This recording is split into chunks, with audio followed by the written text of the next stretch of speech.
Good evening, and welcome to the Putnam Valley Board of Education business meeting of March 19th, 2020.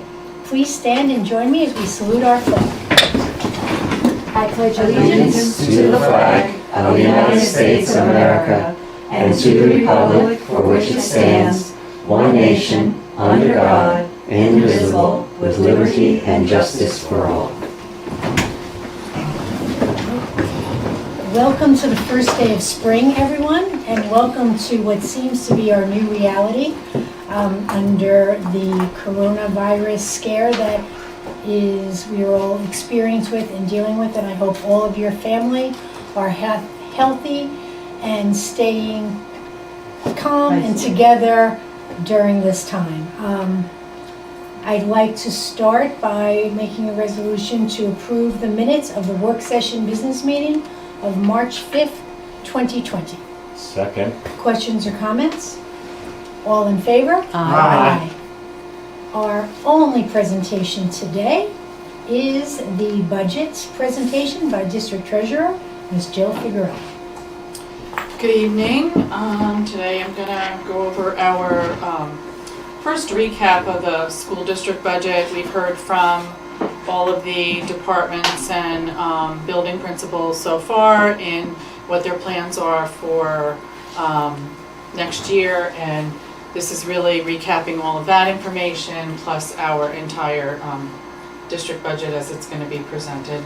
I think we have another meeting after this, hopefully, where we're going to get together and give an update before we adopt it. So we have our budget development process. I thought I would just go over that quickly, where we analyze the current year's budget and look at the actual expenses for the year. We consider our cost trends from the previous 5 years, and if you recall a few weeks ago or a few meetings ago, we did we took a look at those costs going forward for 5 years in projections and where we stand with our fund balance, etc. We identify the areas of the projected cost increases. We determine where we're going to have some savings. We try to provide an adequate outlook for our funding of our programs and meet our district goals. And again, I'm going to mention we evaluate our 5-year projected use of fund balance. And the reason I put stop there is because I wanted to mention that we really take a good look at that point. We stop, we take a look at where our fund balance is, what we're going to be able to afford in the current year's budget, and how our outlook is going forward. We submit a preliminary budget to the board and to the community. We have our hearing, and then we submit our final budget to have approved and voted on by the public. So we're going to focus on our district goals and sustainability in this budget. And first I take a look at the enrollment and where that is going to be going forward. I'm doing a comparison here of the last couple of years. So our enrollment for the coming year looks as it's declining somewhat at about 1590. That's our total. We're down about 29 students in the elementary school. And again, these are just projections. We haven't gotten our final registrations for kindergarten yet, so we really don't know where these are going to land, but as of right now, this is where they are. So we're down about 29 students in the elementary school. We're up about 9 students in the middle school, and again, down in the high school, about 23 students. Our alternate placements sit at around 30. Those are our out-of-district placements, either in BOCES or private schools. So our priorities for our 2021 budget, of course, are our student programs, our fiscal responsibility, what are our future capital costs, and what are our staffing needs going to be. That's what sets our budget framework. So what's happening in 2021? Coming up, we have our capital project and district-wide upgrades. So at the elementary and middle school, we have our upgrades as well as the new wellness center at the high school. And this is going to provide some new and diverse learning spaces. as well as new opportunities for our students. We have Learning Commons at the middle school with a shared addition of our, hopefully of a library specialist. We have that in our budget, and the middle school and elementary school they'll work together and provide continued support needed for our grades K through 8 students. So where are we going to see increases in the 2021 budget? Right now, we're looking at increased fringe costs. Those are our benefits on salaries. So health costs increase about 3% this year. That's about $150,000. We have our state pension rates, which are increasing. That's our teaching and non-teaching staff pension rates going up. That's about $85,000. We have equipment that we're going to be needing, some new equipment and furniture for the new spaces. We are going to try at the end of this fiscal year to use some of our appropriations that could be left at the end of this year to try to fulfill some of those needs so that we won't have to look to our next year's budget to get those. So there's more to come on that, especially by the next meeting that we have. We may know some more information now that we have our bids and we're looking at the cost of those furniture items and equipment that we're going to be needing. As far as our transportation goes, our transportation contract, as everyone knows, we're renewing with the current company that we have, Orange County Transit. We'll be rolling that over at CPI. We don't know what that CPI final number is yet. We're anticipating it's between 1.4 and 1.8%, and that will be coming out in May. On our operations and maintenance front, we have some security needs with the fire alarm system at the high school that needs to be upgraded and replaced. And we also have, as you heard from Mr. Spittle when he did his operations and maintenance budget outlook, that his HVAC expenses are expected to increase quite a bit. So we're looking at doing what is called a capital outlay project, and that is like a 1-year project where we can spend up to $100,000 in one building. It's in the budget, and it is aidable, so the aid comes back the following year.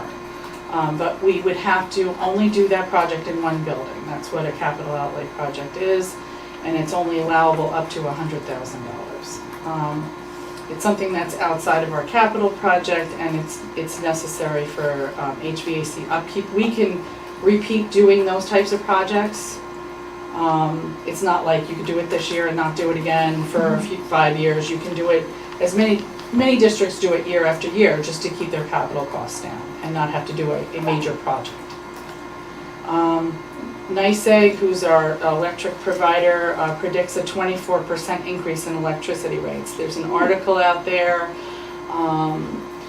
that everyone has concerns over. It hasn't come through yet, but they are predicting that those types of rates are going to really impact school districts and large businesses, and we need to keep our eyes on that. I don't know if we'll know the answers to that before the budget vote. Now, didn't we lock in rates for multiple years? There's a delivery, the delivery rate is different than, The creation rate. there's another rate. I Right. can't think of what they call it, but there's 2 different rates that you pay. This is not that rate. We're locked in on the one, we can't lock in on the other one. Contractual costs, of course, we see, changes there. We have our natural salary increases, we have our vendor contracts, and naturally the cost of doing business, those things go up, just like our, fringe costs go up, so do theirs. We have a couple of unfunded mandates coming our way next year. We do these things every 5 years. The water testing might be every 2 or 3 years, but we have them coming up this year for our district. And that is our building survey and our additional water testing that we need to do. And of course, all the other unfunded things that we do every year. But those are 2 that we don't have every single year. On a better note, these are some notable savings that we are having in the district, and they mean a lot to our budget. Our technology team creating a savings for the district by performing many in-house upgrades themselves. Not having to farm some of those things out are saving our district a great deal of money, or they're things that we may not be able to have because we couldn't afford to. Our operations and maintenance, buildings and ground staff, same thing. We have a lot of staff that can provide skilled services that would otherwise be outsourced, also saving us quite a bit of money. Those are things that you don't really see because they're being done, but they're things that we should be acknowledging. Our transportation, again, we had a study of our hybrid transportation services. It was done earlier this year, and the report confirmed that our district was maximizing safety as well as savings, and that's another reason we are continuing with that company. We have 4 full-time teachers retiring. We have some staff retirements. 4 full-time teachers retiring over the next year, and I say it like that because we have 2 retiring at the end of this year, and then we have 2 retiring about 3 months into the new year. Yeah. So 2 or 3 months into the new year. So there are savings overall there. We're looking at about a $400,000 savings in salaries there. Our schedule changes. The middle school's looking at ways to change their bell schedule to help enrich teacher-student contact time and enable district to combine resources. I think Mr. McCarty went over that when he did his presentation. And our cooperative purchasing, again, purchasing goods for our new spaces, using state contracts, trying to purchase through our Lower Hudson Regional Information Center, which is for technology, and helps reduce costs to the district by generating aid back to the district if we use them as a resource. So those are all some areas that we're saving in the budget. So here are other 2021 expected staffing changes, anticipated changes. We have reductions that include 3.6 full-time equivalent positions, 2 at the elementary school, 1 which is a permanent sub at the elementary school currently, and a 0.6, which is part of a teacher at our high school, a special education position, not being replaced. Someone that's retiring that's not being replaced. So our increases would include a 2.0 full-time equivalent positions. That would be 1 full-time library media specialist. Again, I mentioned it earlier, to work between the middle school and the elementary school in the new library commons and work at the elementary school, and the library clerk, which would be opposite that person when they weren't in the other building. So I think Dr. Leff can talk to that if you have some questions later. Anticipated staff changes to create savings. We're looking at operations and maintenance. So we have a big expenditure going on with our HVAC. I mentioned it earlier. We're talking about doing a lot of replacement of compressors at our high school. Our building is 20 years old. Mr. Spittle has been pricing out costs on that, how we can spread that out, getting an idea of what the timing is on the replacement of those units.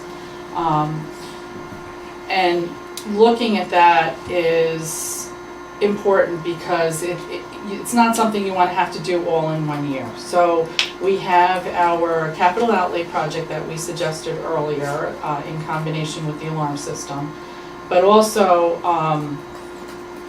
hiring a HVAC tech, and it would replace some of the costs that are associated with that HVAC vendor contract if we hired a skilled person to be able to handle those needs. There are programming of computers, there are just the work itself that our own staff is not able to perform, but we have to hire outside vendor to do that work at a much increased cost over what we would pay this person. It's only something we're anticipating and looking into. It's not something that we know we're going to be able to do yet, but it's something to keep on the table for now as the savings to the budget. A foreign language Mandarin teacher to help offset the cost of the contract that we have with BOCES. We're trying to outsource that look for a position for that person. I don't know, if we're going to be able to find someone, but I know that's something that we're anticipating looking for. Overall, these savings, netted savings on this is about $100,000. So there's different savings and costs associated with all of these changes, but that's the net change. For staff. For these staffing on this slide only. Yeah. Would we still contract with BOCES for the Mandarin person, or it would replace that person? If we This could would find be- someone. Combination. Right, well, this would be a replacement for the distance learning piece that's currently happening, 7, 8, 9, 10. Next year, it'll be 4 grades. It's separate than what's currently going on in the elementary school. Those services are actually being provided through 2 different BOCES. But if we can hire our own teacher, it would replace the distance learning in the middle school and the high school. And then there's obvious benefits of that, of having our own teacher. Our teacher would be able to offer down the road a Mandarin IB course, where currently Mandarin students after 10th grade, if they want to pursue an IB diploma, are forced to jump over to French. Okay. But that's the only pathway that exists for them, just because IB doesn't recognize the distance learning model as part of their program. So in terms of scheduling and flexibility of having our own person, it would certainly offer us long-term savings and enhance our program. And one person will be able to handle all of the sections that we would anticipate based on current enrollment. Correct. The Mandarin program in the high school was a pilot that BOCES was paying for this year. In the elementary school. In What the did I say? I'm sorry, in the elementary school, that BOCES was paying for this year. We have not discussed whether we were going to put that in our budget. Is this the time, is this the discussion? Sure. Is when we're talking about this now or moving forward? Well, we can talk about it now.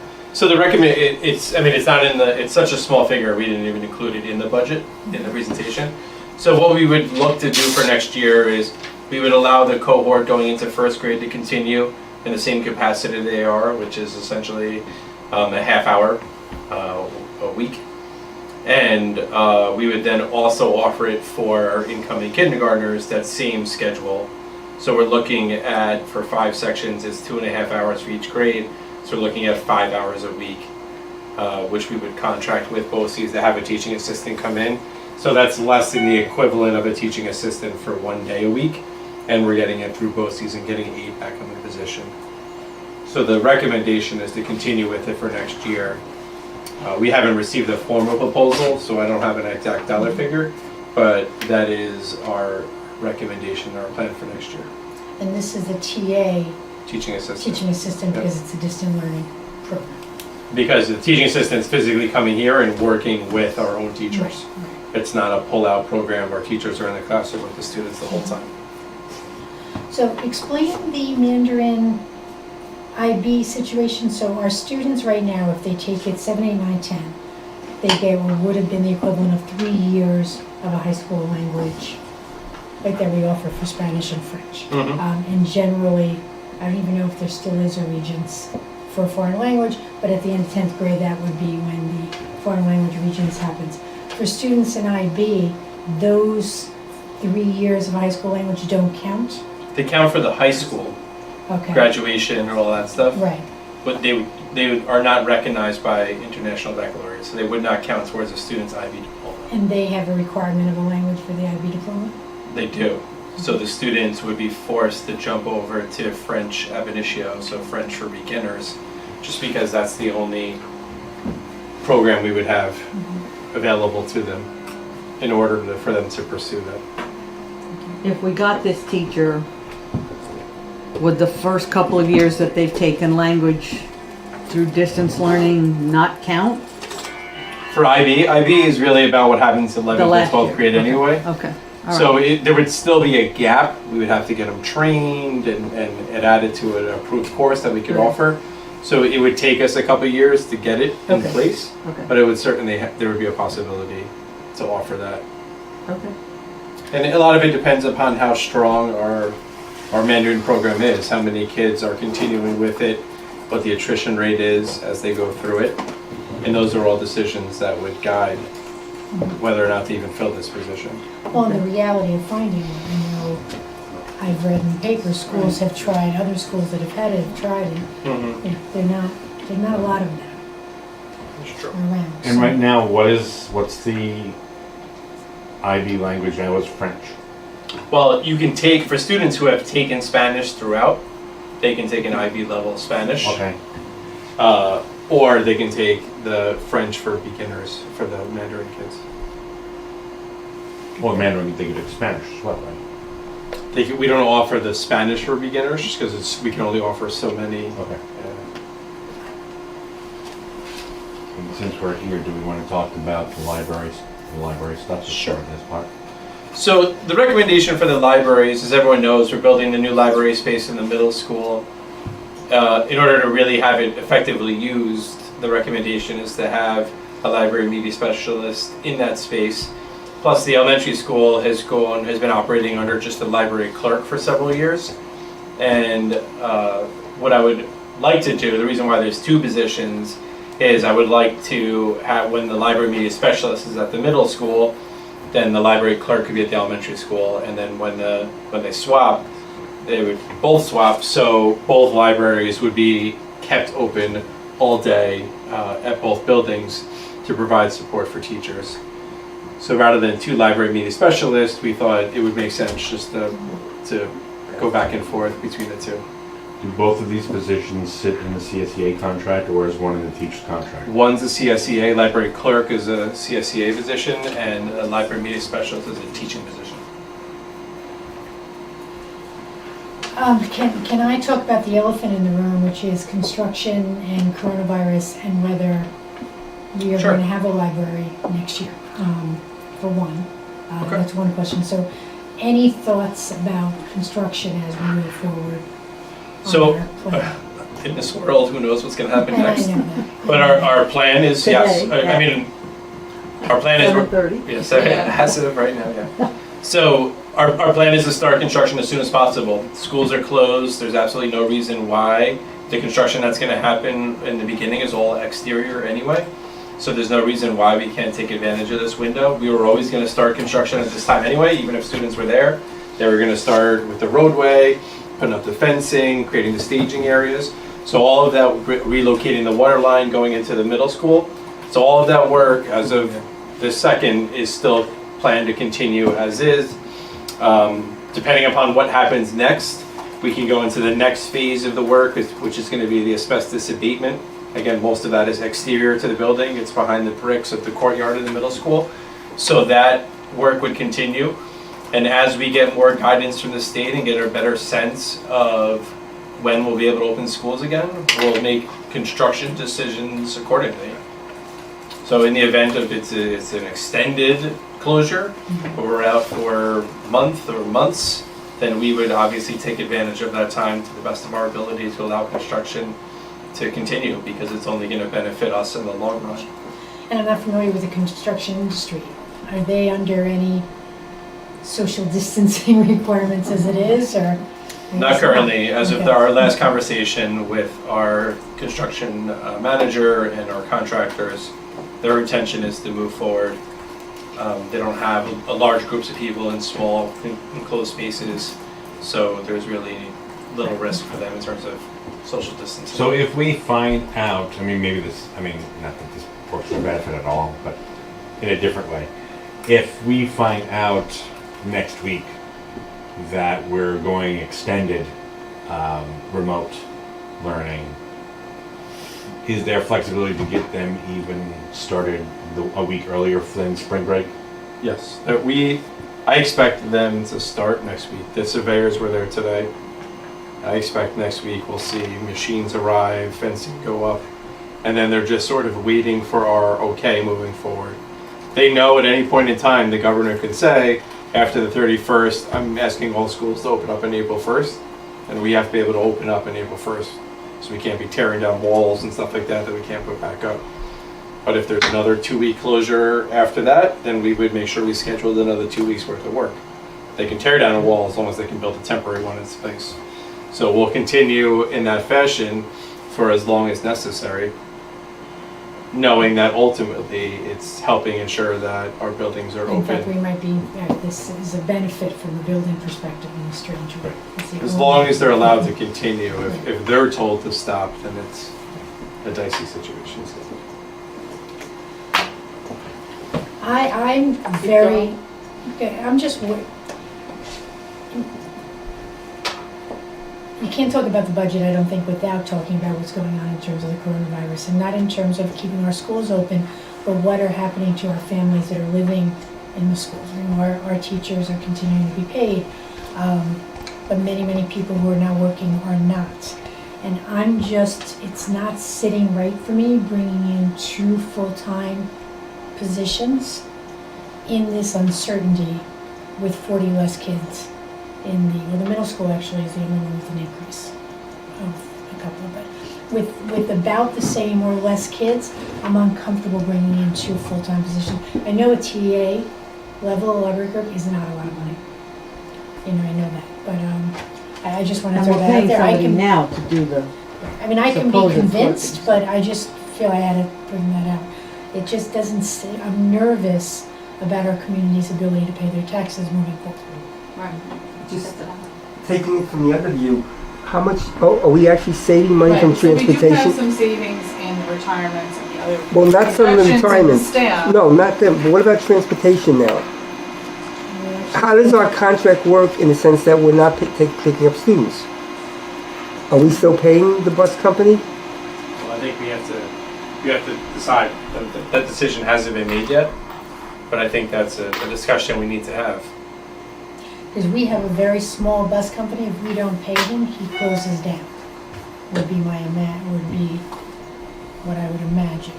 I don't know, we have to, this is a straighten, what kind of contract do we set up with him while we're not transporting kids? Well, what about our own bus drivers? Are we paying them even though we're not using them? Currently, all our employees that are paid an annual salary are still getting paid. But we're not paying for gas. That's true. There you go. And we're not paying for substitutes. We're not paying for subs. Look at the silver lining, people. What I like. but are we asking that, like if we decided to deliver lunches, or like are we asking them to do things if we need to do things? I mean, is that, We are. I know Mike and Lori specifically have been involved in the delivering of lunches to students. I mean, I don't need 12 bus drivers, but Right. certainly Mike and Lori have been here, and they're doing maintenance stuff. We continue to maintain the buses and do other things like that. And we're working with the transportation contractor, and we plan on speaking with the attorney in regards to the contract and where we go from here. And there are other districts exploring the same conversations, having those conversations about what the obligations are. So it is something we're looking into. It's not something we've included Well, at do this point. we know if the bus contractor is paying his drivers? Not until we pay our contract. But would he? That would be a condition. Hence the lawyer conversation. on the board member town call today, several districts were concerned with budgeting and budgeting going forward, because we don't know what the state's gonna do. We know that the state's gonna be taking in less money. Does that mean that they're gonna give us less money, and how does that impact? We know that some of our taxpayers are gonna be, like, spend all of their savings, and where does that leave our taxpayers? Are we gonna, are they doing loan forgiveness? Are they doing, like, what is, like, fiscally, we just don't know. And they're asking West Put, to go to Albany and try to get some answers because, we're flying blind. And I think the timing of this is inevitable. We're gonna have to propose a budget to meet our timelines way before we know the answer to any of those questions. So, my recommendation is I believe we have a really responsible budget. It was a lot of time and energy went into making sure that we were cutting anything we possibly could to get us to a place where we thought it was something that the community would support. And you're right, these are crazy times and who knows what's coming next, but I would be very cautious to cut our budget now and then live with the ramifications of that money, of that loss in revenue for the next 10 years as we try to recoup it. Even like the furniture for the schools, I would say, obviously for the new buildings we need it, but replacement, we don't have to have replacement. Yeah, so I was going to talk about that furniture money, the equipment money that's being used. We haven't purchased anything this year. So we have a budget line in there for equipment. We told our buildings no new equipment this year because we're taking that money and using it to offset any expense for the new classroom furniture. So I understand what you're saying.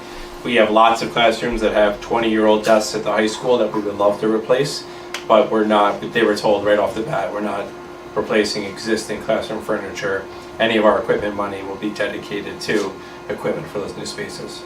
Right, and I think the principal understands that, and I think in her presentation, she asked at the high school specifically that we look at that for the following year, if that was possible. But of course, we don't know that now, but in anticipation of knowing how she, wants to be able to replace those things. And we'll take those things into consideration, but yes, we certainly can't look at that right now, so. The other item that I wanted just to highlight is the capital outlay. The work that's being done within that project, it has to be done regardless. So it's either we pay a vendor to do it and we pay 100% of the cost, or we pay a vendor to do it under the scope of this capital outlay and we still pay the vendor 100% of the cost, but we get a percentage of that back in terms of building aid from the state. So that's not something extra, it's not something we want to do, it's something that we have to do. It's just whether or not we do it direct through the vendor or if we do it through a capital outlay through the state. It doesn't make sense to not try and do it through a capital outlay project because we won't get any aid back on it. And, what it takes is a different approach to it. We have to involve the architect to come up with a plan because in order to submit a capital outlay project, you have to have architectural plans and you have to have, it all happening in one building. There's criteria that it has to meet, but it suits our purpose to do this work in the building, in the high school, all at the same time, and take advantage of that instead of trying to take that out of our budget. So I will say also that in the town hall, there are several districts that have projects that have been approved and are up in Albany waiting for the final approval, and they're worried that it's not going to happen. They had the budget vote, it passed, but the plans are stuck in Albany. yeah, So I think our we timing got ours was good. we did it. That was really good. So do you want to go through the rest of your I budget? didn't We can finish, always go yeah. back to questions. Jill has more I'll numbers. continue and we can go back Okay, and great. if you think of more questions, of course. Sorry, Jill. No problem. So, it's all stuff that we need to go over. So on that note, we are staying under the cap with the budget. I want to point out some things. Our budget to budget average change over the past 5 years is 1.5%. I consider that a pretty low increase from budget to budget on average. Our tax rate change over the past 5 years has actually gone down 4.9%, or if you want to equate it to $1.33 per $1,000 of assessment. And how that works out is that an average home valued at $350,000, which is what the average home is in Putnam County. Like for instance, their 2015-16 school tax bill would have been $9,594 based on our rate.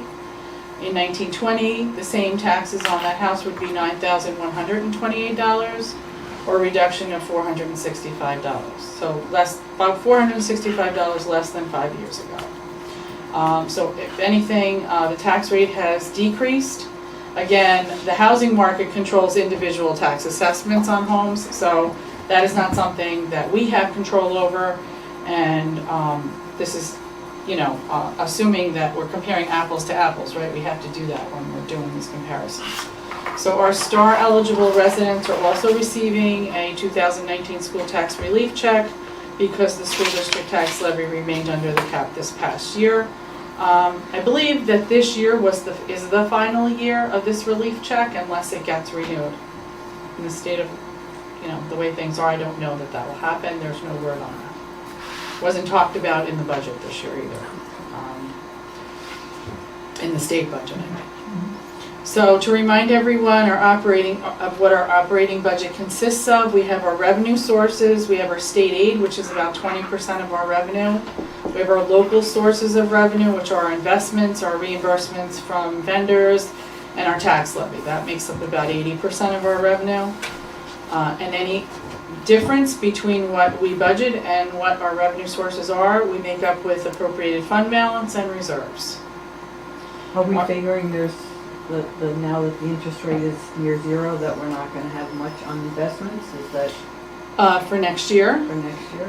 Yeah, I mean, we plan, those, you'll see when I show you the revenues, Okay. yes. We're planning those in there, right now. I know, it's changing every minute, so before the next meeting, I may need to change that again, but. Okay.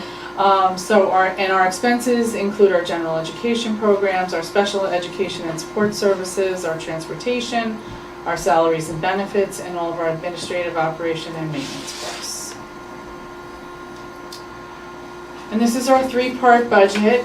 This is something we have to, we're actually mandated to display the budget in this way. Doesn't mean a whole lot because it doesn't break down the numbers completely, but we have our program budget, which is about $40.6 million, our capital budget, which is $6.5 million, and our administrative costs, which are $5.5 million.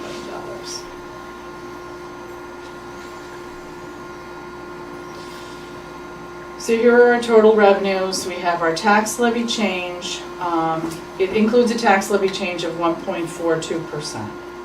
Okay, so our CPI was 1.81%, which is part of the calculation to come up with that tax levy amount. But that's only part of the calculation, because I just want to stress that. Everybody hears CPI, 1.8%. That's only part of the calculation. Our tax levy change, allowable tax levy change, is 1.42%. So we have our state aid sources, and you see them coming in a bit higher than they were. We do have some, which is helping us out greatly. I have to say, we are not going to have to use the same amount of reserves that we had to use last year, to the tune of about $700,000. So that state aid is really helping us out. Some of it is due to deferred revenues, deferred building aid revenue that we didn't get because our EPC, our energy performance project, was not done in the amount of time that we had originally anticipated because of the window abatement, and we had to continue that, and we couldn't file the final cost report until that was over.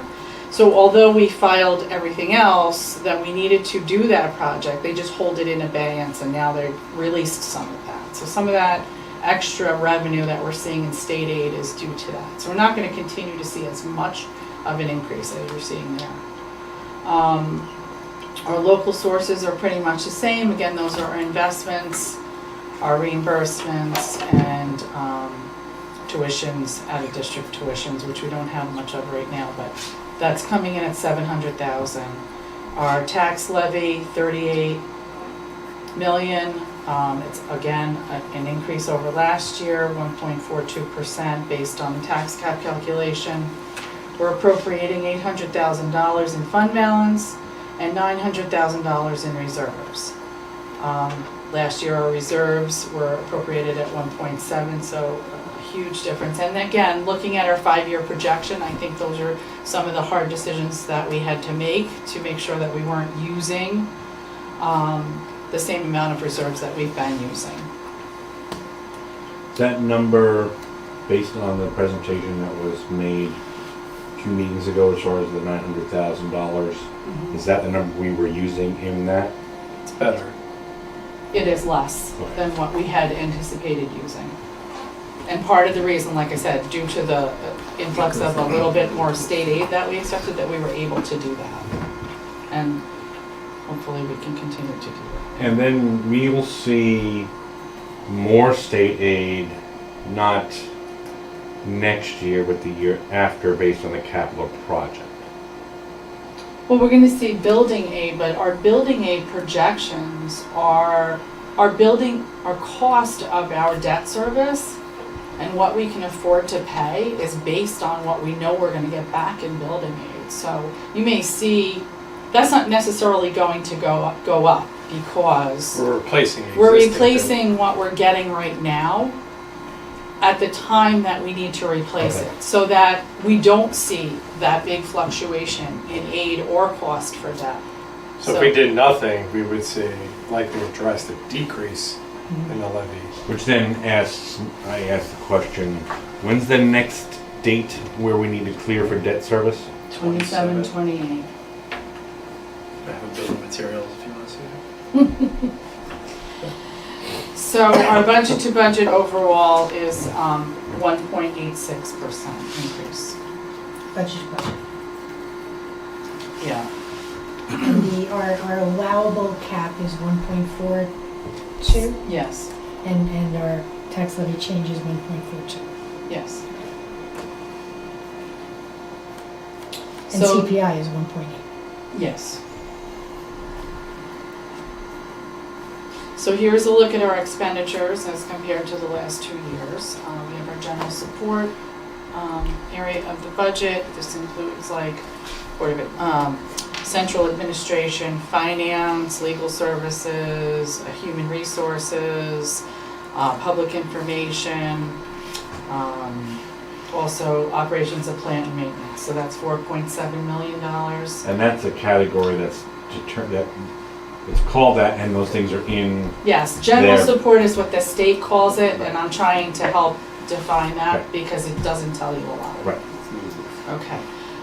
Instruction is 29.7 million. It's up 1.35%.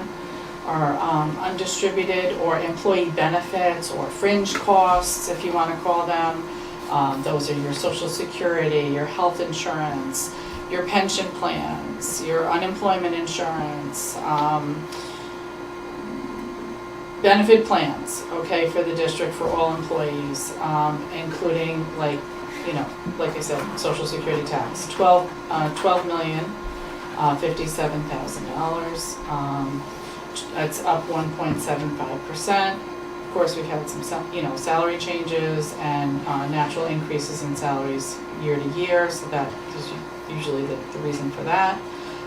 And of course, our health costs are up 3%, and I mentioned that earlier, so that's about $150,000. Transportation, we have our natural increases there with the contract. Right now, it's just an anticipated amount. I don't know what the CPI is for transportation. It's a different CPI than we use for the tax cap.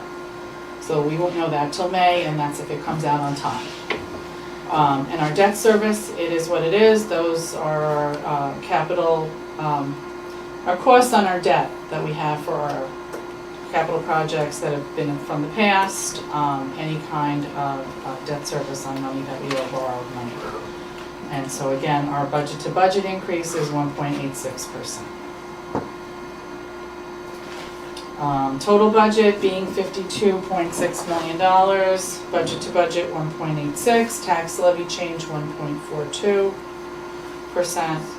and our 2021 budget again remains under the cap. It sustains the programs that we currently have, and of course it invests in our children. And I I want to thank the administrative team for helping to plan the budget this year. It does meet the goals and remains what I think is fiscally responsible. We had a lot of teamwork involved in putting the budget together, a lot of meetings, a lot of meeting of the minds, and I think it's important that we have that in the district, and I think we continue to have a good administrative team to help put that budget together. But I just want to remind everybody about contingency. So this is just something that comes up every year, and we have to talk about it. What if we have a contingent budget, and what is it? So if the voters, do come out and they do fail to approve the budget for some reason, the district is required by law to operate in what's called a contingent budget. And when a budget gets rejected, I just want to remind everyone, the board has 3 options. They can submit the same budget for a second vote, submit a revised budget for a second vote, or they can adopt what is called a contingent vote.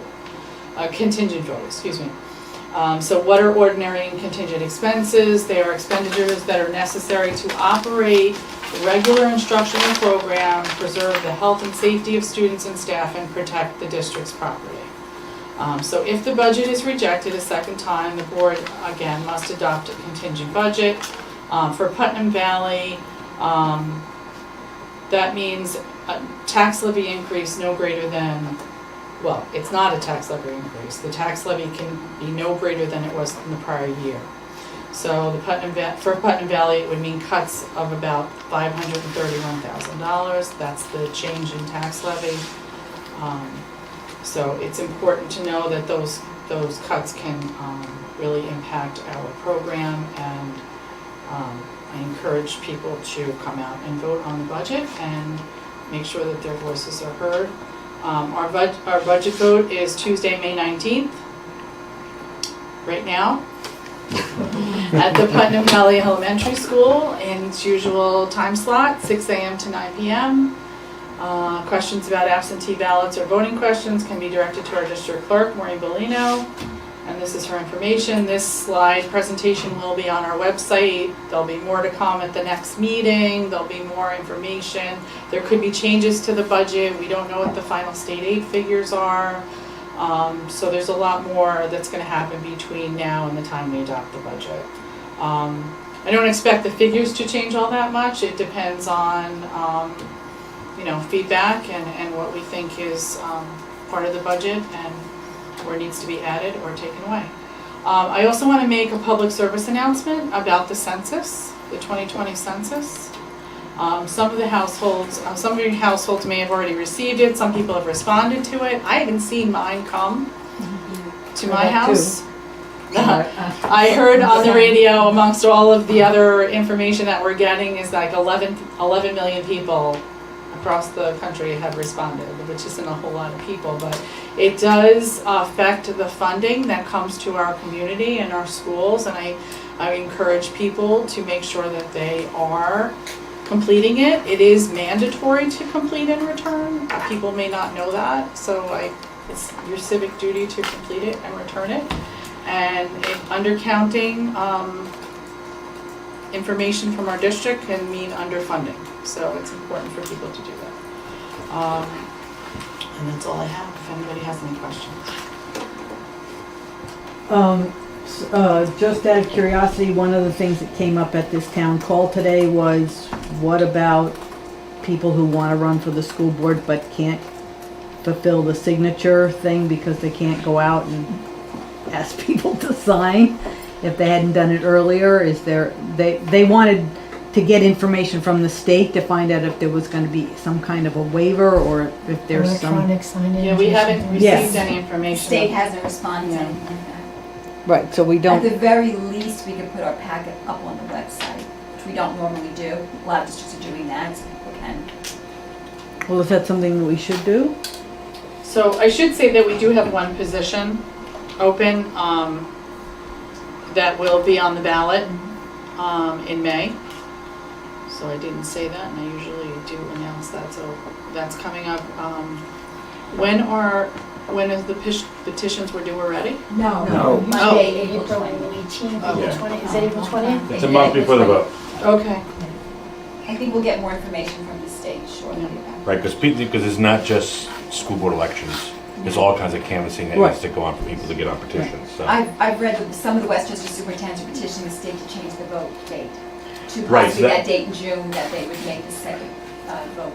Which, then, the idea, I guess the question becomes playing into when we had to adopt a budget, because we might get new realities financially Right. if the adoption date changes, because the budget vote date changes. And the adoption date now is the 12th, no, April Got me. 9th, 12th, some crazy date. April. Somewhere on it. You usually have a It's on the tattoo website. on your forehead. I was gonna say April 12th. I know, I think I it's kind the of, with everything that's been going on, it's not something that's on the. 12th-ish, I have the budget timeline here. but Well, and that, how does that affect, because we have to rent machines and that's a cost to the district now because we have to rent the machines because Putnam County, as opposed to Westchester County, the Westchester County Board of Elections said, we'll make it work. That was before they talked about changing the And date. they're claiming that the primary is still happening when it's supposed to be happening. Right. so. So, but how does that work with the company that we're gonna rent the machines from? Right. Are they gonna allow us to change the date if the state changes I the don't know. date? Or we don't Yeah, know. until the state makes a determination, we're not gonna know. We'll just have to contact them right after that It's happens. minutes. and if you had told me a month ago that we'd be closed now, I would say, oh, no, probably not. So a month is a huge time. Yeah, it is. You didn't predict this?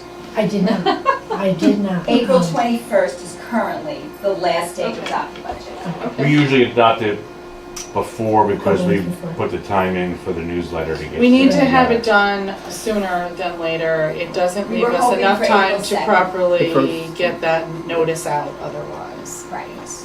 Do we adopt budget usually on the BOCES night? Or the meeting right after The that? meeting. That's the 2 day. The that's- Tuesday one? We do it yeah, Tuesday. We do a Tuesday and a Thursday during that. One is an adoption and the other one The is BOCES vote isn't until April 21st, but we were hoping to adopt the budget on April 2nd, the final budget hearing that we had. That's For the the Yeah. timeline. So now. That's not. Well, the state aid, state budget is supposed to happen April 1st. I Well, don't have and- a lot of confidence at this From what I'm point. reading, and seeing, there's probably not gonna be a ton of pushback on the executive budget and just, he's gonna be able to do what he wants to do. Thing. That's kind of what I'm seeing, plus the fight back that they're gonna, Chamber's empty. yeah. And he's got a lot of, I'm not saying in negative, just saying he's got a lot of power and visibility right now to kind of push through what he wants to. Well, and I'm also concerned with our process. We have budget hearings that people, before we adopt a budget and then after, people are welcome and encouraged to come to meetings and hear and ask questions. Certainly, this is an open meeting. A lot of people are making decisions not come to a board meeting. They may be streaming right now, but they're not coming, so. We can always make it an online meeting with a phone. We can have phone set up if they want to call in questions. And then have it just like this. So the budget hearing could be online, just like a board meeting. And you can give them 2 phone numbers where they can call if they have questions besides emailing. There's definitely some ways we could utilize technology to make it an open meeting without requiring people to come here. I know we had conversations about this meeting, but it would have been too rushed to make it all happen. So before we're scheduled to meet again, I'm happy to put together some ways, whether it be phone or email or questions beforehand or however we do it, to allow people to submit, to participate from a distance. And provide us with feedback about the budget. So the longer version of the budget, which really defines every line of the budget, I normally don't post up on the website until we've adopted it because, it's a lot of information. I can do some abbreviated version of the budget that stretches it out a little more than those 4 categories, just to have something up there for people to look at, being that, they're going to be limited to coming out to these meetings. And I think it'll provide something more for them to comment on and give their. And just like we usually have, and they were always available in the office, so we Right. could always make, if you want one, you can email it, we can send you the PDF. Right. and make something- Right, we have to have it available to people by a certain date. There is a law that says what date we have to have that available by, but it's not yet. But within the next 2 weeks, we will have all that done. So essentially, we are saying we want to adopt a budget at our next meeting. April 2nd is our next scheduled meeting. Seems a little quick to... Do we have enough detail to make that decision? I mean, the detail is in the budget, it's our... Like the detail behind these numbers. Oh, absolutely. I will make sure that you have all of the, that's what I was just commenting on. The longer version of the budget, it's all prepared. It's just not something that I'm gonna put up on that screen, and So we adopt it. there's about 1,000 lines. Right. It's hard to So find it doesn't font. hold a lot of meaning for people to go through but for anyone who is interested, and obviously for the board, that is available, and it will be available online. Want to consider scheduling a meeting in between the two, or we would just want to say now that we're gonna wait, We could always make a meeting for the 7th, the 9th, if we had a... Right. I'll say between now and the 2nd, we could do a virtual meeting and give people the opportunity, or we can make that meeting on the 2nd a virtual meeting and adopt it afterwards. I don't know if it's going to be any better or worse by then. I mean, obviously the budget is the last thing on anyone's mind right now, but we certainly want to provide that opportunity for feedback. And I'm thinking like information that we may get over the next week or two may all change the way we feel about things or don't feel about things, and so. Well, except that like at we least can't make from up my our mind opinion, at when I this look point. at the budget that the whole administrative team has put together, it focuses on our goals and what we believe is best for children in terms of education. So things can change in the world around us, but I think that I'm not saying not to be responsive to that, but I think we need to keep focus on like the longer term. It can't be today, Can't be because reactive. that, No. And the reason why the adoption date is what it is because spring break is in the week that we would typically do it. Right. Spring break is the week of the 6th? Yeah, it's the week of the 6th. And then, so if we were to add another meeting that next week, we could adopt it, then it still fits in with when it's due by a week. And I think people are normally like worried about traveling that week, and I don't think we are right now. So that's something we could do is move it up.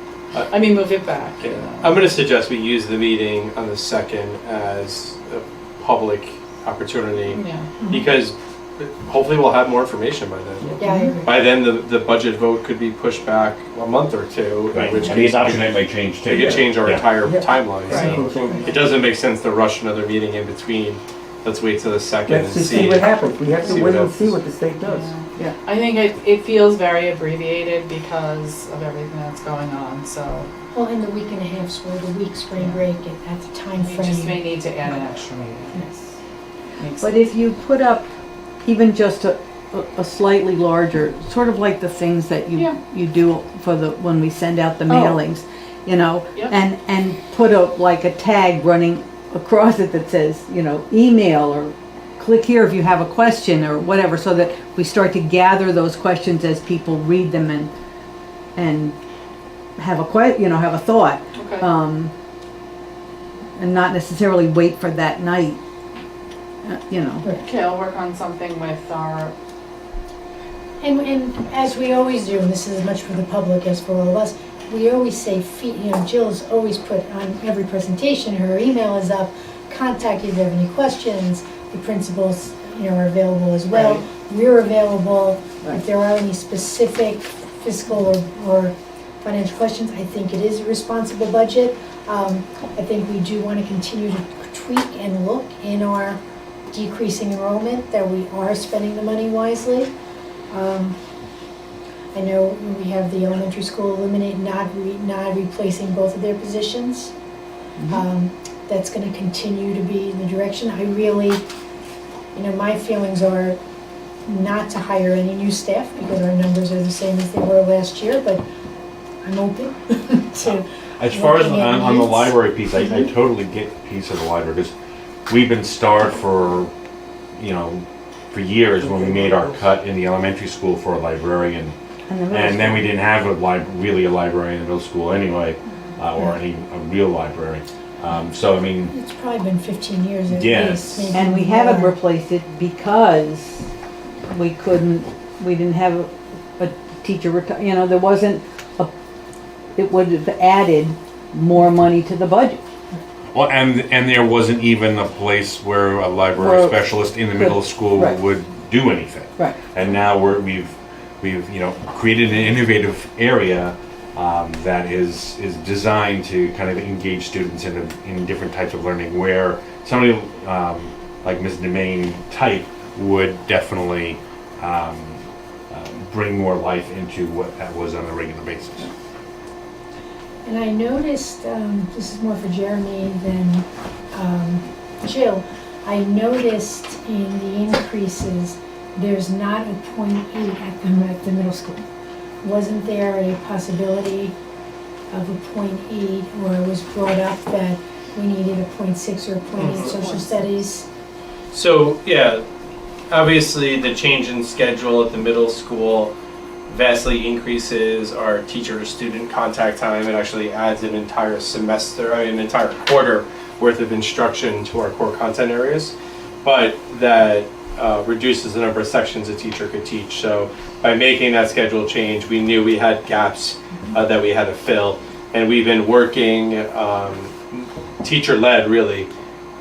Teachers at the middle school, along with Kendall Coleman, have been working sort of hand in hand to find efficiencies.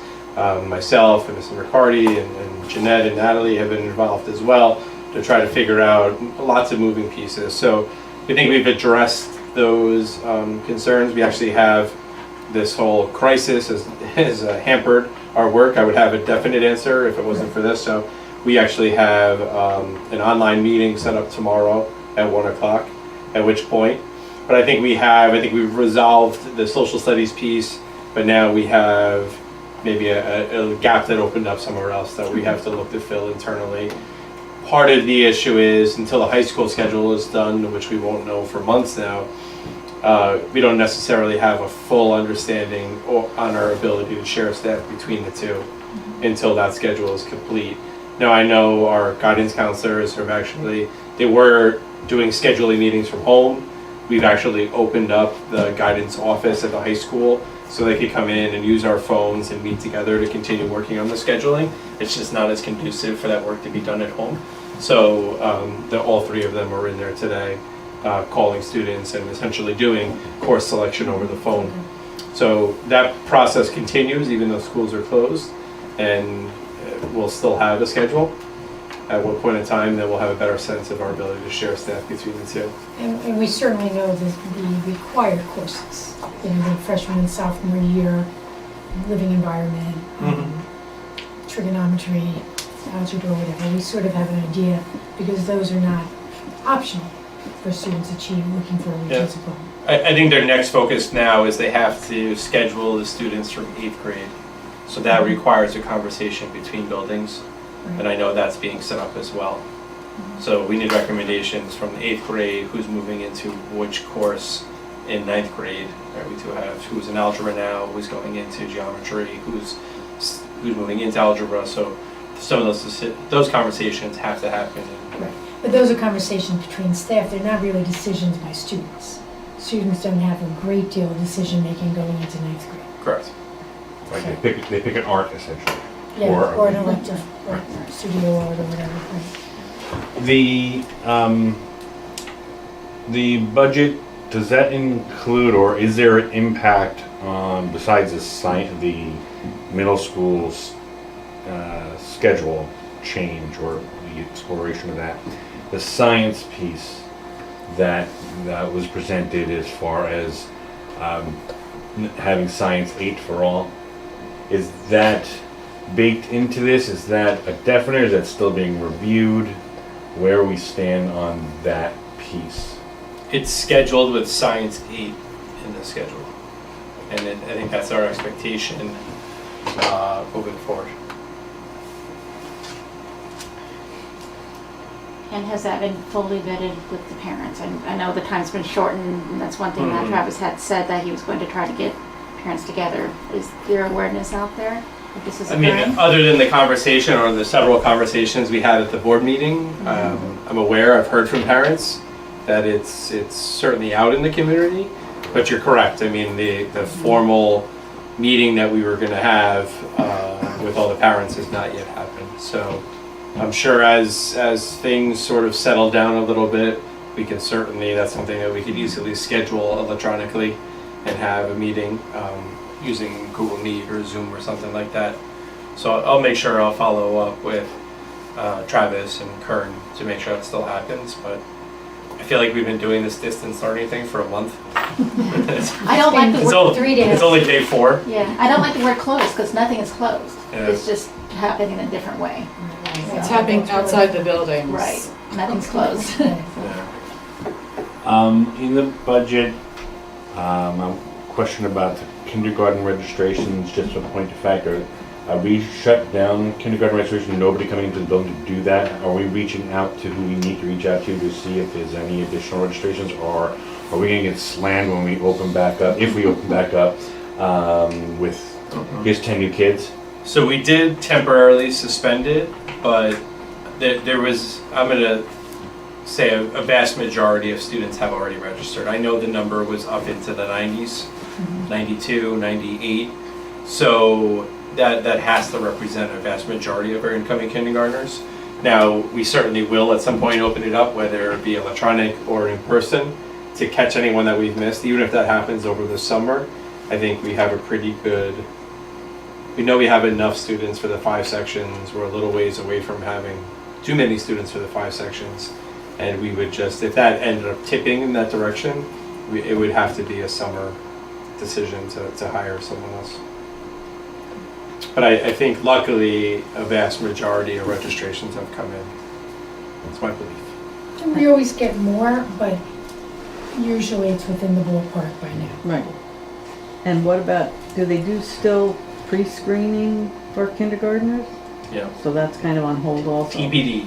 Right. There's a lot of TBDs That's usually out in there. May, right? Okay. That's in May. Yeah, usually, yeah, It's okay. gonna be a busy summer.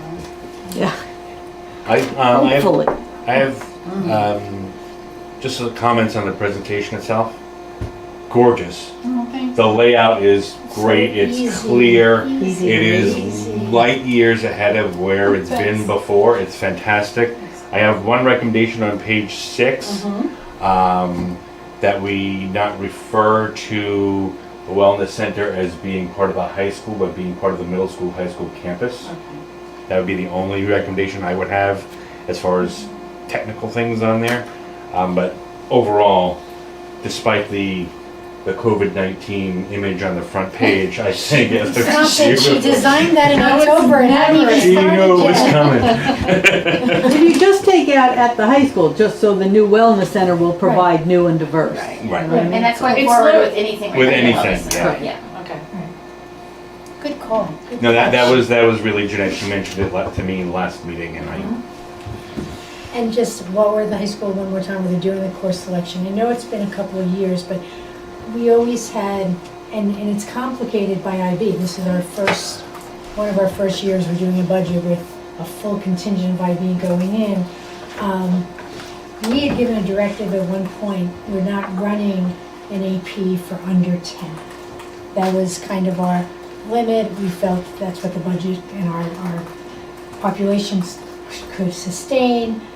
With IB, have we given any such, we don't really have a directive out there for Dr. Venturi and her guidance staff.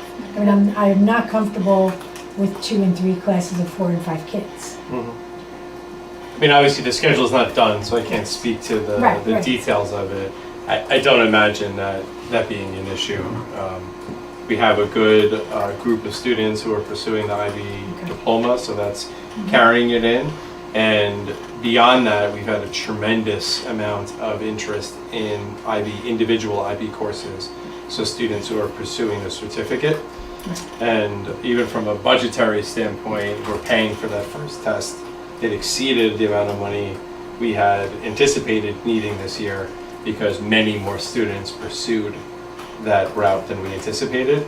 So those classes will be a mix of both, right? You have certificate students and diploma candidate students in the same class.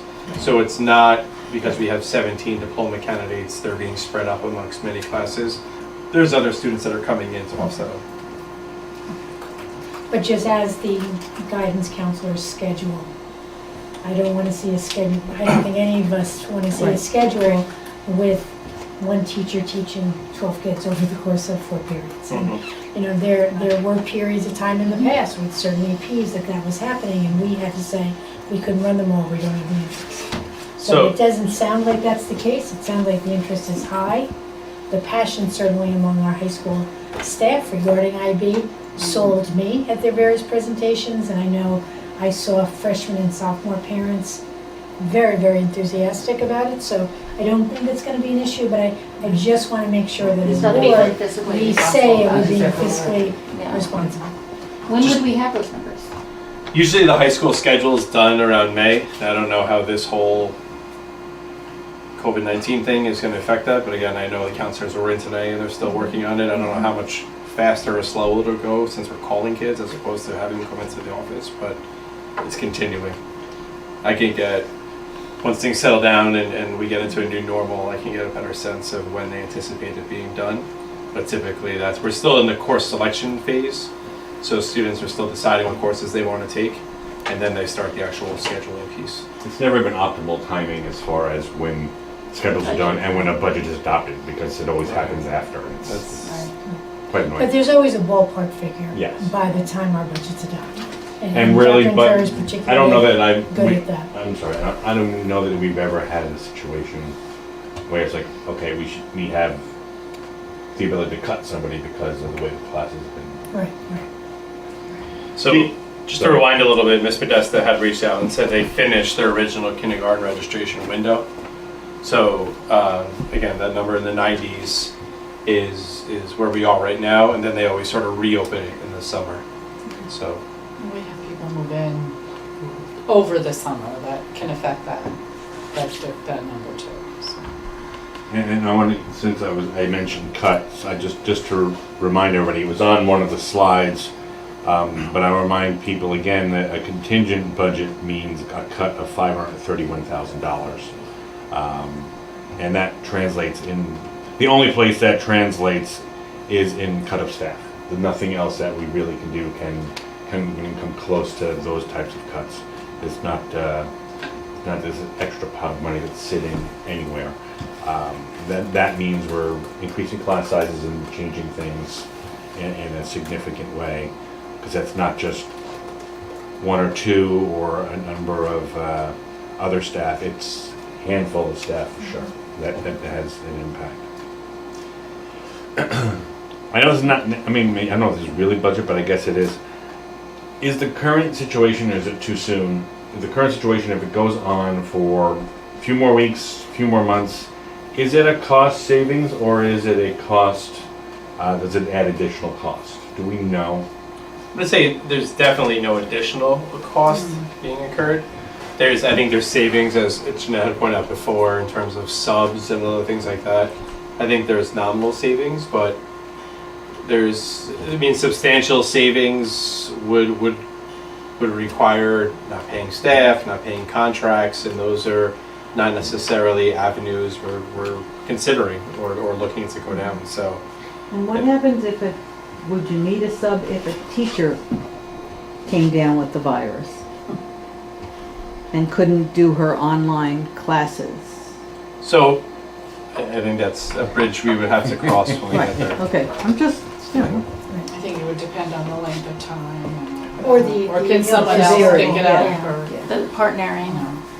I actually just saw that a district in our area, there was a teacher, again, not very close to our area, down in the city in the Bronx, and but she's continuing because she tested positive, but she's asymptomatic. So there's a lot of strangeness with this virus. So she was exposed and was tested, but she's asymptomatic, but she has to be considered as having it. right. But she's still operating fully normally. So this is uncharted waters. Territory, that's true. Okay, all right, I think that's all. So we are not going to adopt the budget on April 2nd. it's on the line. We are most likely going to have, well, maybe a virtual meeting or another meeting on April 2nd, and then go from there. Okay. And if we encourage anybody who has any questions about the budget specifically, don't wait. Ask Send those them. questions, ask for more information, and Jill and the staff will get you whatever you need. Right, we'll put some more detailed information up on the website so that they'll have more to look at, not just a summary version of the budget, so they can, formulate some questions that, we can answer with more detail. But you don't have to wait till April 2nd to ask the No, question. no. If you see it and you have No, a question, I would like ask. to hear those questions before April Right. 2nd, because I don't want to be giving those answers at the last minute. I Right. want to be giving them, or, addressing them before we get to that point. And I just want to echo what Joe said, you did a great job with the Oh, thank you. presentation and all the, Thank you. everyone that had part of it, so thank you. Okay. Dr. Rush, would you like to give us the superintendent's report? The captain of our ship? So, as much as I would love to be talking about what's going on in the athletic fields or on the basketball How court, great or the play was. how excellent our performances were, there seems to only be one topic to talk about, as much as I wish I was not talking about it. So, without going into all the details, people, I think we've communicated as much, we'll continue to communicate as much as we possibly can, but I just wanted to take this opportunity to recognize sort of many unsung heroes. Our custodians in buildings and grounds have been in every single day. They're essentially performing a cleaning like they do over the summer, one room at a time, sanitizing the entire room, locking it, labeling it, moving on. Nobody else is allowed in that room. So room by room, hallway by hallway, wing by wing. They've really been working hard. They're taking advantage of this closure to do other routine maintenance. I know the guys were up in the ceiling today, cleaning filters or replacing filters and do other things like that. So when the buildings are, we say empty, they're not truly empty because our custodians and buildings and ground staff are in there doing everything they possibly can to get our buildings ready for when the day comes, and it will come when we get to return to school. So I want to recognize them. Our office staff has been in and out throughout this closure, making sure that our bills are paid and our employees are paid, and we continue to operate as a school district despite the fact that students are not currently here. Our administrators have been tremendous, both guiding their teachers through online instruction, helping to bring some calm, problem solving with parents and students, and even today we had a semi-in-person, semi-virtual administrative team meeting and to talk about our next steps. The technology department has been working tirelessly to get devices in the hands for any students or families that need them. I know that Mike Lee had parents here again today picking up devices and doing those things. And the other side is they're training teachers. Mike and his team, Dan, Alex, Laura, are working individually with teachers to train them how to use a variety of technology tools to support their online instruction. Obviously, our teachers, right, they were given pretty short notice to say, now all of a sudden you're teaching remotely. We had put the bug in their ear a couple of weeks earlier, just of like, hey, you may want to consider this. And then before we knew it, it was happening. So the fact that we had students on a Thursday, a superintendent's conference day on a Friday, in which our teachers dedicated that entire day to preparing, and that online instruction began on Monday, I thought that was a tremendous benefit to our community, to our students, to make that transition as seamless as possible. It was important to me that we got students right in, right away, to allow parents to start setting routines in their home, knowing that this was likely to be a long-term closure. So I do want to recognize the efforts. The feedback I've received has been tremendously positive from parents, from students, from community members, and even from teachers. There's a lot of work. I've taught graduate level distance courses. It's not an easy task, and people have truly stepped up and risen to the occasion. And daily I get 20, 30 emails from parents just recognizing the efforts of their individual teachers and how creative they are. Teachers are holding morning meetings via Google Meet, giving students an opportunity to see each other. Some of our students are our neediest, some of our teachers are our neediest students, are having morning meetings. I noticed a teacher who's setting up scavenger hunts in FDR Park, so students get out and about and a chance to sort of interact without being face to face. So there's a lot of great work going out there. Teachers have taken the time to FaceTime with individual parents to help them with technology issues or help them getting onto Google and stuff like that. So a tremendous amount of effort, and everyone has really risen to the occasion. I do want to recognize the efforts of our teachers and our teaching assistants who are working with them. Our students, obviously, this is not what they had planned for their senior year or their freshman year or their kindergarten year. Right? This looks nothing like what school was supposed to be. But as we know, kids are resilient, and they're completing their work, and I'm sure they very much miss each other, and we hope to have them all back soon, because we certainly miss having them here. Parents, as parents are now expected to be full-time professionals working from home and part-time teachers to support their children. I've seen lots of posts online from friends, most of them funny, about recognizing the work that teachers do every day, and having sort of an appreciation for how difficult it is to balance all of those things and to work with students. But I mean, we were asking parents to really do two jobs at once, their professional job and then to support their students, and I know that's a tremendous burden to many. I guess my word of caution is this is truly a best effort situation, and no parent should take the online assignments to be stress-inducing, be-all, end-all, and that a best effort, if you don't have time to complete something one night, there's always the next day. We want people to be as happy as they can be. We want to diminish the stress, not to increase it. So I don't want people to think as if every one of those assignments is being graded and it needs to be done no matter what. This is again, best effort situation, and parents, I know, are all doing their best they can to support their students, because it's important that learning continues despite the fact that our classrooms are closed. Our food service staff was from Friday when this started to Tuesday they began serving meals out of the high school cafeteria. We're serving meals at first to the families that qualify for the free meal service, and we've actually now expanded that to any families that would like to get lunch or breakfast and lunch, so that's available. We have, the paid people would still pay as if they were getting lunch from the cafeteria. So we have it available to pick up, a curbside pickup. They don't even come into the building. They just come to the door, give us their name, and we give them a bagged breakfast and a bagged lunch. And we're actually using our buses, so I want to commend Mike and Lori, and Dave Spittle has been him personally delivering food to those households where they are unable to come pick it up.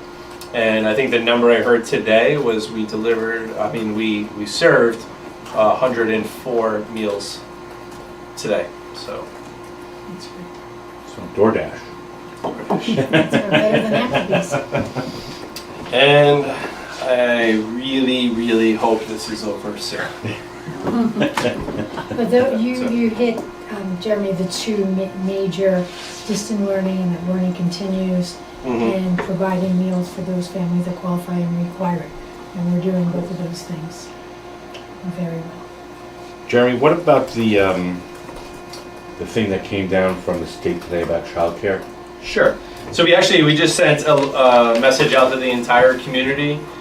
The district, part of the executive order from the governor was that we need to provide a continuity of instruction, we need to provide food to those families who need it, and we need to provide daycare or childcare for children of first responders and essential medical personnel.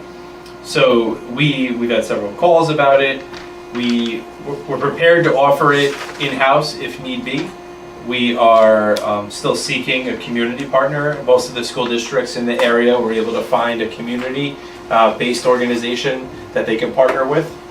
So essentially what that would mean is if we can get one of the child care places in town to open up, and for those students who qualify through the executive order by the governor, we would place those students into those private child care centers, and essentially the district would pay the tuition for those individuals, and then obviously our hope would be to get reimbursed by someone somehow for that expense. But I mean, the last thing I want is a single parent of two who's a critical care nurse in the city to be home with their children and unable to go to work. I think certainly morally, it's a morally responsible thing for us to do as a community, is to provide childcare for those who need it if it's preventing them from getting to work. And that's why it's limited to those individuals as outlined in the governor's order. So we have, part of the communication includes a survey for qualifying families who would be interested in taking advantage of it. And we continue to make phone calls to our community-based organizations to see if someone wants to partner with us. And our deadline for the survey is really right now 4 o'clock on Monday, so we get a sense of how many students we're talking about. Is the survey on the website? Like where would people? We just sent it out via Connect Ed to the entire district. It just went out at maybe 6 o'clock, so Okay. we can certainly put it on the website. No, I know some districts have put it on the website, but the Connect Ed goes to every family. family In the district. In in the district. Okay. So the But other- if they had, right. if there was a nurse that had 2-year-old, wouldn't But necessarily. it's only school-age children, 5 to 12. It's not being offered to children that are under. It's So it's K-8, not right? It's not Or okay, so K7? it's not preschool. Yeah. Whatever, Okay. no, 12. Okay. So 5, K5. You turn 12 in the sixth Okay, grade. all right. So we don't have, like, I mean, if we have a community-based organization that has those credentials and has those skills, we can certainly expand it, Okay, but I have to plan for what I know. Okay. I mean, if I'm forced to host it here and staff it myself, I don't have individuals who necessarily have the training and the experience to be handed a newborn in a classroom all right. and be expected to.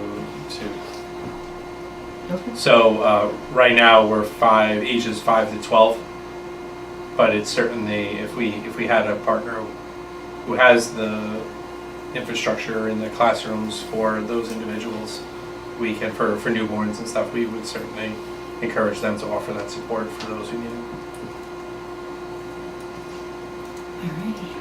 Okay, another couple other things that came up on the call today. They're gonna have another one in a week, so that really all the districts in Westchester, Putnam, the school boards, if they have questions, they can say what's going on. There was almost every school district commented on whether their grounds were open or closed. I haven't heard talk of that. I don't know if it's been an issue. Some have been asked by the mayor, town supervisor, whoever, to close it because people were gathering and they didn't want them gathering. Some of the town ones are closed and the school ones are open. Some of the school ones are open and the town ones are closed. So that's just something that came up I hadn't really thought much about. I'm trying to think what else was, quite a few school districts talked about online learning and the privacy piece, whether, because, whether student work, whether there was a privacy concern. Again, that was not something that was something that we talked about. There's some, Haldane's using bus drivers to deliver their meals. The cafeteria workers are working in 2 teams, alternating daily, so that they're only 50% of their staff is there. They are looking for the next meeting to talk about creative ways, what's possible, multiple levels of learning, not recreating the wheel, but how can we share the stuff that's really good, that's working. sites that are really good for students, ideas that are really good. So that's what they're talking about next time. So I'll see what I can find out before the next call. So, and if somebody else wants to do it, that's fine. It's so hard to talk 12 people at once. But it was good. Speaking of talking to 12 people at once, I'm sure, because I've seen this, that we are exploring ways to hold our annual reviews for special education students through various platforms. I think Dr. Doherty sent us a list, an email about it, or maybe just to me, but is that still a conversation that's out there? Yep, so our intention, as you said, Dr. Doherty sent out a detailed letter to all of our faculty. I know she's been in direct conversation, individual conversations with our psychologists and our CSE chairperson about what's going to happen for those meetings. It's not feasible to not start to do them when we know this is going to drag on for a longer period of time. There's other pieces within the regulations or the guidance we've received in terms of possibly having to hold secondary meetings in terms of compensatory services. So the last thing we can do is wait to May or June or July or whenever to now all of a sudden start to have 100 meetings. So we have everything, we have the technology in place, everyone's been sent the directions, and our intention is certainly for as much as possible to start to hold those meetings. And it came up on a conference call I was on today in the region, and it was essentially 100% of districts in our region intend on continuing to hold those meetings in some sort of virtual capacity. Is there an expectation regarding, are the teachers, like you mentioned, the Google Classrooms and Syncbase, are they contacting the students one-on-one to even just do a mental health check and see how they're doing, just take a pulse? So it varies. I mean, this whole thing is happening outside of any sort of contractual language or any guidance that we really have. It's as I mentioned before, for the parents, it's very much true for the teachers, is that we're really asking for sort of a best effort approach. And there's 100%, there's teachers that are doing that. And there's teachers that are doing things a little differently. But I know that the teachers are talking to each other, they're sharing best practices. I really think as time goes on, how impactful our instruction is, I think will improve. And I think that we have certainly our counselors and our psychologists and social workers. I know they're maintaining contact with those students that are that really need sort of to see the face, to have a conversation, to check in. So that's definitely happening. To whatever extent possible, we're providing services virtually.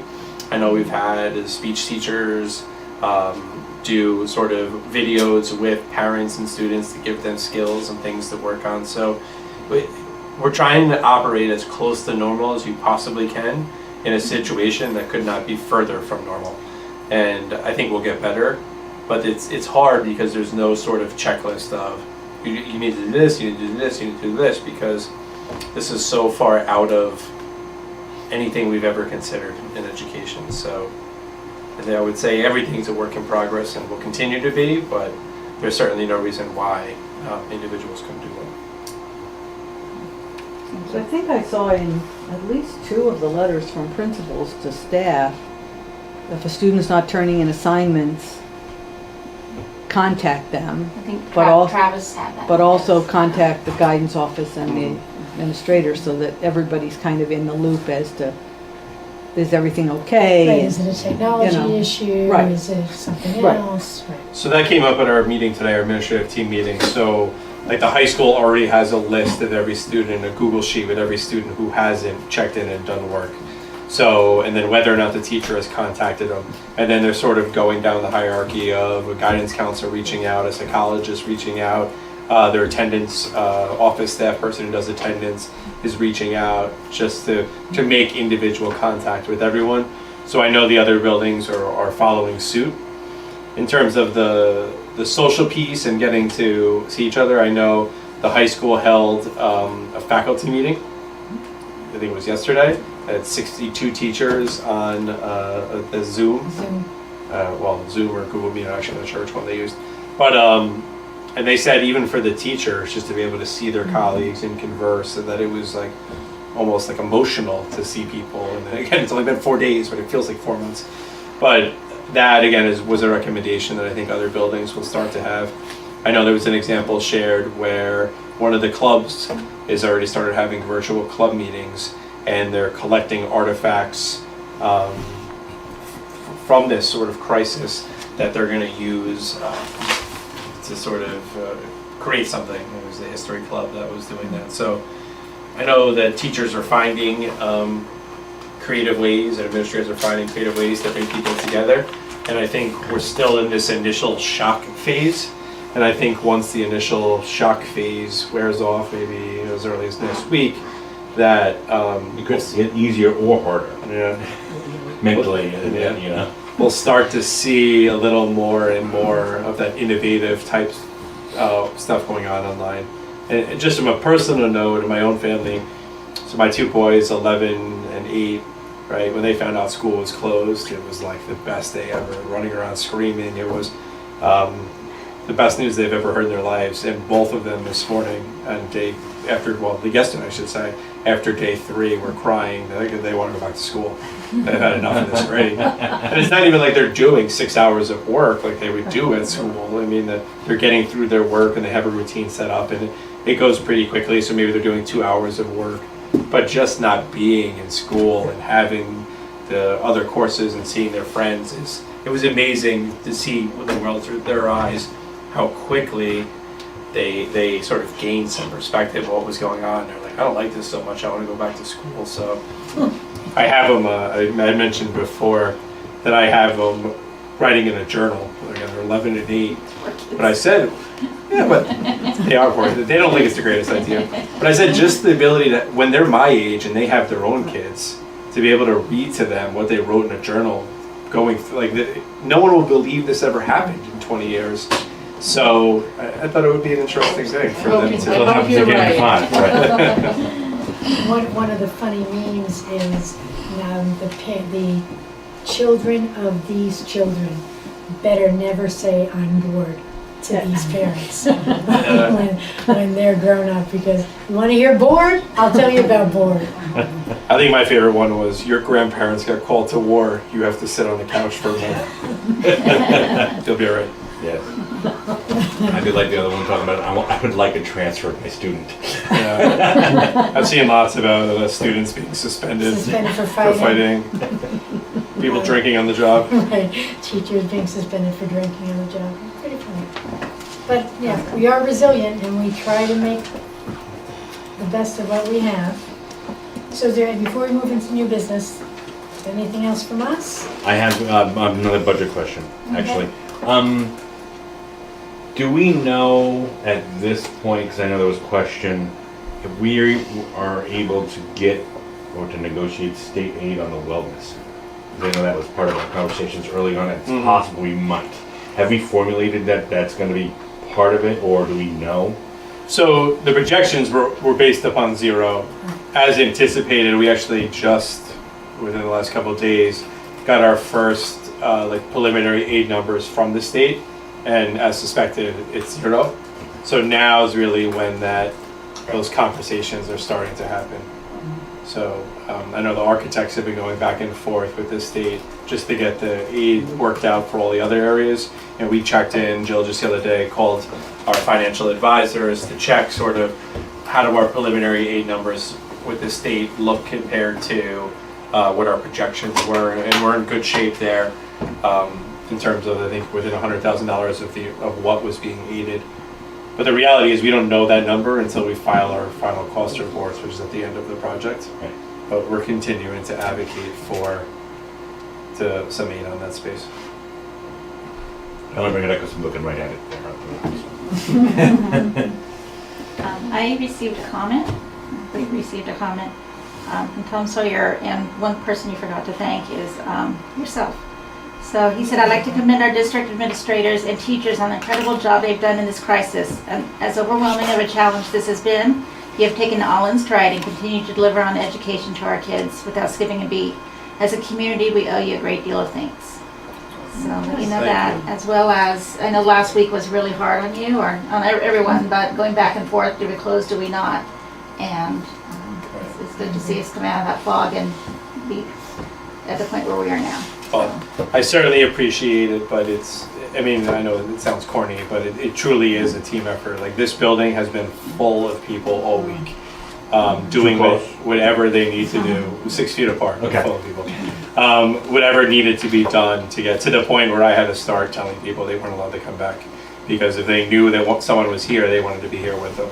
So, again, the appreciation really goes to our teachers and teaching assistants and administrators and parents that are able to support our students through this crazy time. I keep reminding Ms. Rufo, this was not on the job description. This was not even in the fine print. It is. All other duties. I offered the job back to Fran twice. She's not interested. But I appreciate it, and I want to acknowledge I get lots of very positive feedback from the community, and but on the lowest of lows days where I'm not sure I can take it one more second, it's the email from a community member asking to volunteer if there's anything they need. Do we need help serving food? It's the parent reaching out and just making sure I knew what a great job their teachers are doing. It's those emails that really sort of keep us going when you don't know what's going to happen from one second to the next. So it's very much appreciated. The board should write the staff, because they get things from Jeremy, but I think it might be nice. I can For draft them something. to I was know actually there for the end. If we feel like we're doing this it's a week. 4 days. 4 days. And 3 days in earnest, right? So I can draft something tonight, send it out, and then maybe tomorrow at the end of the first week, send as we finish 1 week of virtual instruction. But I also want to add, we knew when we had all the interviews and conversations hiring you, Jeremy, we talked about a learning curve. Pandemic never came up, never. What happens if all the schools get closed indefinitely? Never came up. But we did talk about you never know what you don't know. Right. And the only way to learn that is doing it, and obviously you're doing that. Right, and superintendents that have had years and years under their belt are in the exact same I was position. going to say, the good part is my colleagues share the same fact that none of them have been through this either. So That's right. God. it's New a for close-knit everybody. group. Thank God. I actually, now that you bring it up, I do want to acknowledge one other person, and we're actually lucky where our liaison for the Putnam County Department of Health is actually a parent in Putnam Valley. So don't tell the other districts, but I always feel like I get first priority if we have questions or anything. And in conversations with my colleagues in Westchester, and the Westchester Department of Health is obviously inundated, and communication with them is very difficult at this time due to the number. We in some ways in Putnam County have been really spoiled. So we have a direct connection with our Department of Health. We actually have, up until this week, we've had 2 conference calls a day, a 9:30 call and a 3 p.m. call every single day. And our community member is the leader of that call every single time. So we are very much spoiled. We have her cell phone number. If I need something in the middle of the night, or I call her at 12 o'clock, I know she's going to answer the phone. So I can't even imagine what it's like working in public health. It's bad enough working in a school district. So I do want to acknowledge, she has been a godsend, not just to us, but all of the districts in the area. And it's just nice knowing that you have an expert call away. So she has certainly been instrumental throughout this time. We did the audit thing last week. Are they still going to plan to come next? They are actually. I spoke with him today. Okay. And we're gonna do everything over online, I think. That's how we're planning on doing it. Okay. So they're gonna send over requests for our internal auditing, you're talking about, requirements, and they're gonna complete it that way. And anything that they have to come in for, we'll make those arrangements if we can. Okay. They're starting at April 20th, so we still have some time, but yep, we're gonna be uploading and downloading any information that we have to for them, and getting them what they need. Something we didn't talk about, but I think came out this week as well. The ELA tests that were scheduled are at this point not sending the printed ones, right? Yes. So obviously the first question on many teachers' minds is what's happening with the tests. We've obviously had the commission. Start next week, correct? Yeah. Tuesday, Wednesday. I have to say, speaking of people that didn't know what they were getting into, the interim commissioner of the state education department is she's made herself available. She's hosted several conference calls with superintendents from the region. At the meeting I was at last Friday, she drove down from Albany and she was there in person. So again, another person whose shoes I do not want to live in. She really has been very active and engaged throughout this process, and she knows that's guidance that districts are waiting for, and there's always someone else you're waiting for, so she's got to coordinate with the governor's office, she's got to coordinate with the federal government, right? There's always accountability things, there's money tied to it, so I would anticipate guidance coming in the very near future, but right now the only guidance we've received is that they're postponing our delivery of exams, so they're not sitting outside waiting for someone. But they have to be given across the state the same day or the same week. Correct. Days. It's not just us, the entire state has to be. So if another county is closed, we wouldn't get the test because they have to give them to everybody at the same time. Except that the city is closed until April 20th. 20th at least, but he's talking longer than that, but yeah. Right. I'll hold my beliefs until we're told what's going to happen. Okay. But it does also affect getting prepared for Regents exams. 100%. I And it mean, bumps the math. you know that's where, I mean, high school teachers' minds are going to Regents exams, Right. graduation requirements, like there's, Right. Because APs are soon. it's never, yep. AP exams, SATs were delayed, so some students have Right. yet to take the SATs. Colleges, some have announced that they're not requiring SATs per se.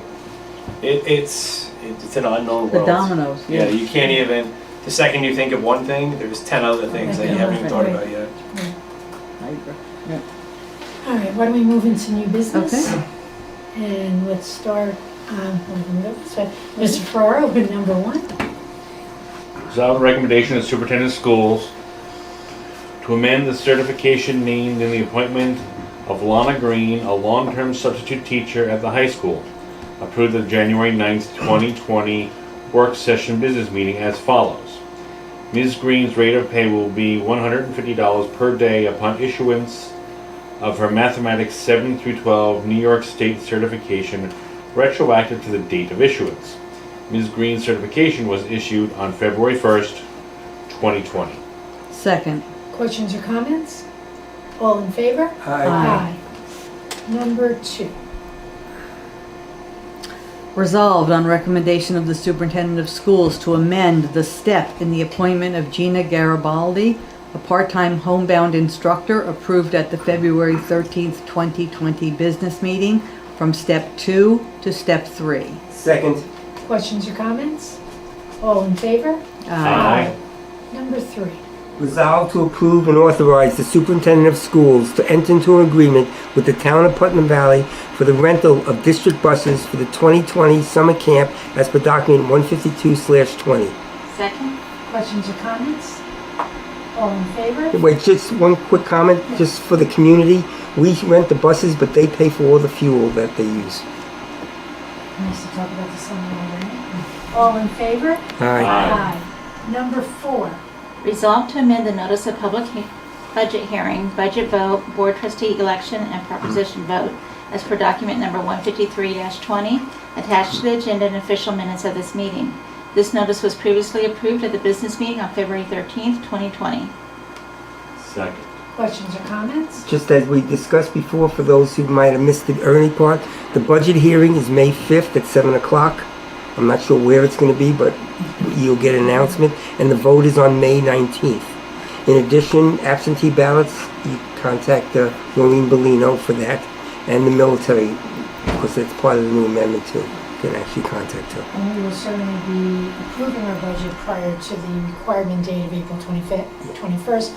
way before that, but possibly not on the April 2nd. Pending any schedule changes from state. All in favor? Aye.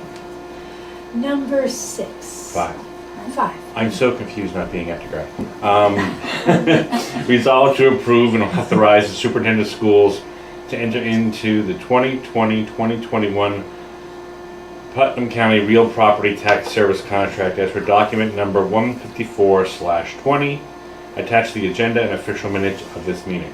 Second. Questions or comments? All in favor? Aye. And now number 6. Whereas the education law provides that the tax collector shall be relieved of the responsibility for the uncollected portion of the tax list when a complete list of the delinquent tax items have been certified to the Board of Education. And since the collector has affixed an affidavit to such statement and has filed a statement accounting for the handling of the tax warrant, therefore, be it resolved that the board accept the report of the tax collector as per document number 155/20, attached to the agenda and official minutes of this meeting. And having determined that the collector has accounted for the full amount of the tax warrant, direct that the lists of the delinquent tax items with the addition of the 2% penalty be certified to the office of the county treasurer and or other enforcement officer. And it is further directed that the tax warrant, tax roll, and the tax collector's copies of the tax receipts be placed on file. Second. Questions or comments? All in favor? Aye. And the board docs just shut down on it, so we are moving to the consent agenda. Resolve to approve the consent agenda, items 2 through 8, as presented to the board at this meeting. Second? Questions or comments? We're approving CSE, CPSE placements. We're approving the June, hopefully, Regents exam instructors for our students with disabilities, and they will work with our students as required throughout the year, rest of the year. We're approving additions to the substitute tutor list. We're approving budget transfers to cover the cost of technology, and we're moving things from different funds around to do this. And we're also approving a budget transfer to cover the cost of special education therapists, and we're moving money from our BOCES special education piece for that. We're approving in-service credit for one employee who took some work in the Common Core. We're approving a health and welfare contracts with the Lakeland School District for 10 of our students who go to Kennedy, and they supply the health benefits for them. And for one student who goes to the Harvey School, we approved one with Katona. We're approving additional pay for staff members who class trip. Oops, and my thing just went crazy. Just give me a second, my notes just disappeared. That should be it. That should be the last one. That's it. Well, no, I had just the other things. And we're approving who attended a meeting at the county. We're approving staff members who went to the county. And we're approving work for a staff member who's working with the club advisors and the current advisors for all the different grades. And finally, we're approving work for the IB program. Second? Or you second it? We second, questions or comments? Now I get to say all in favor. Thank you, Jeanette. All in favor? Aye. This is so- It's funny how you change the Dynamic. dynamics and we all become a little confused. Those poor kids. Is there any other that we want to close with? I guess I just want to say to all of our community, all of our children, hang in there. You are resilient. Congratulations. Congratulations to our we're our girls basketball team for They won the first round of regionals. right. So that, technically, that tournament has been postponed. So it's not yet been officially canceled. I know that the state organization has issued waivers for students to participate in multiple sports if we're able to get back to school and sports were to continue. Practicality-wise, I don't know what's going to happen, but I do know that there is some hope out there that that tournament will, at some point, if we get back to school, continue in some capacity. So. And just the spirit of those girls was incredible. at all the games. And even the game that they played without an audience, you can see their energy. And I believe, I want to acknowledge Ariana Stockington. Hit her- Stockinger. That's it. 1,000 point. Stockinger. Hit her 1,000 points, so that is usually quite an acknowledgement and a Right. celebration. Luckily, she's still a junior, we will still be able to do that. And during that same game, a freshman, Eva Descent, broke the scoring record with 39 points. So these will be acknowledged. but we're The doing it now plays, on the camera. high school, middle school, elementary school, we're hoping that they will be rescheduled. Is that the plan? Right now, the word we're using is postponed. Good. Okay. Postponed is Okay. good. Means we'll see them eventually. So, anyway, again, stay safe, stay curious, stay excited as students and as parents and as teachers. And stay home. Stay home and safe.